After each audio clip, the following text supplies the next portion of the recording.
প্রতি বছরের ন্যায় এবারও শিবগঞ্জ উপজেলার তত্তিপুর গঙ্গাশ্রম ঘাটে মঙ্গলবার সকাল থেকে সনাতন ধর্মাবলম্বীদের গঙ্গা স্নান উৎসব অনুষ্ঠিত হয়েছে।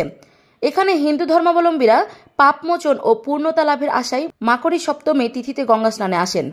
চাঁপাইনবাবগঞ্জ সহ রাজশাহী অঞ্চলের নাটোর নওগাঁ এলাকা থেকে হিন্দু ধর্মাবলম্বী পুরুষ নারীরা বাস, মিনিবাস, মাইক্রো, সিএনজি, রিক্সা সহ বিভিন্ন প্রকার যানবাহন যোগে দূর দূরান্ত থেকে গঙ্গা স্নান অনুষ্ঠানে যোগ দেওয়ার জন্য পূর্বদিন থেকে পৌরাণিক জাহ্নমুনির আশ্রমে আসতে শুরু করে।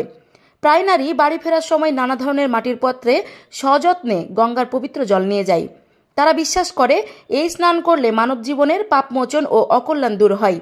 এদিকে উৎসবকে ঘিরে দিনব্যাপী মেলায় প্রসাধনী, কাঠের আসবাবপত্র, হিন্দু ধর্মের বিভিন্ন উপকরণ, মিষ্টি ও খাবার দোকান, বাঁশ বেত সামগ্রী ও লোহালক্করের দোকান সহ পূজা এবং পালাক্রমের কীর্তনের আয়োজন করা হয়। এই অনুষ্ঠানে আগত হিন্দু নারীরা বিভিন্ন ধরনের জিনিসপত্র ক্রয় করে থাকেন।